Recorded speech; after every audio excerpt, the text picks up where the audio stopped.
সরস্বতী পুজো উপলক্ষে আমাদের সেই সন্ধ্যেকালীন ক্রীড়া প্রতিযোগিতা শুরু করে দিয়েছি। প্রথমেই আমরা শুরু করেছিলাম বেলুন ফাটানো প্রতিযোগিতা, একটু ভিন্ন স্টাইলে। আমরা সবসময় দেখেছি হাতে নিয়ে নিজে বেলুন বাঁচাতে হয়, এটা পায়ে বেঁধে দিয়েছিলাম। এবারটা একটা নতুন রকম করার এক্সপিরিয়েন্স নেওয়ার জন্য করেছিলাম। এটা খুব ভালো হয়েছিল। বাচ্চাদের নিয়ে তো সবাই মোটামুটি খুব আনন্দ করছিল। বেলুন ফাটানোর পরে আবার একটা বেলুন নিয়ে একটা খেলা করছিলাম, জলে বেলুন দিয়ে সেই বেলুনটা ফাটাতে হবে। খুব হাসি মজা হয়েছিল। এইটাতে বিভিন্ন ধরনের খেলা, আশা করি সবার ভালো লাগে। খুব মজা হয়েছিল, সবার খুব ভালো লেগেছিল। দেখতে থাকুন খেলাগুলো।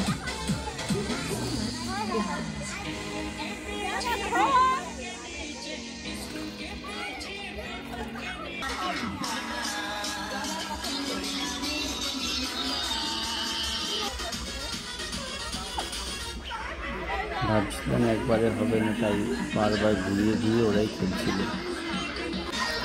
বেলুন ফাটানোর পরে শুরু করেছিলাম লোকরা দিন নিয়ে। কাছাকাছি যারা এসেছিল ওদের মায়েরা, আমার মা, সবাই মিলে লোকরা বিনিময় শুরু করেছিলাম।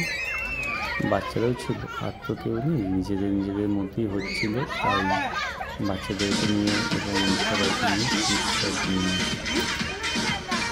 দেখুন, মজা করুন।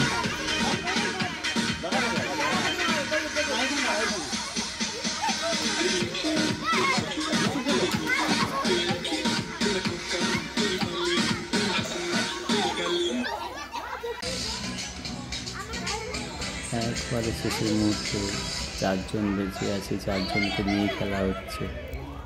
খুব জমেছিল খেলা, খুব জমেছে খেলা। শেষ মুহূর্তে কাটবে, এবার একজন চলে যাবে, চলে গেলে ফার্স্ট সেকেন্ড থার্ড পেয়ে যাব। যদিও আমাদের ফার্স্ট সেকেন্ড থার্ড নিয়ে কোনো মাথা ব্যথা নেই, আমরা কোনো পুরস্কার রাখিনি। খেলাগুলোর পরে বাচ্চাদের নিয়ে একটু আনন্দ করে খাওয়া দাওয়ার ব্যবস্থাই করেছিলাম। কোনো পুরস্কার দেয়নি, যেহেতু বাড়িতে তার পুরস্কার ছিল না।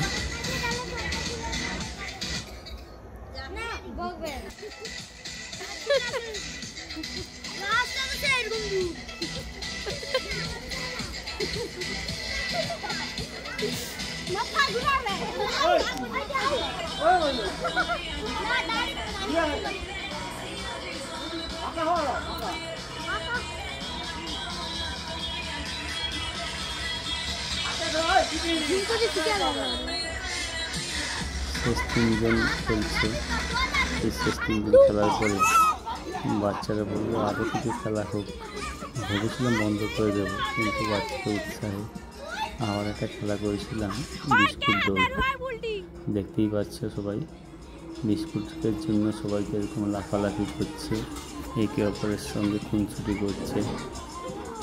বাচ্চাদের নিয়ে শুরু করেছিলাম বিস্কুট দৌড়। দেখুন, সবাই আনন্দ পাবেন, দেখে মজা করুন। যদি কিছু বলতে থাকে কমেন্ট করে জানাবেন, আর ভালো লাগলে নিশ্চয়ই লাইক করবেন।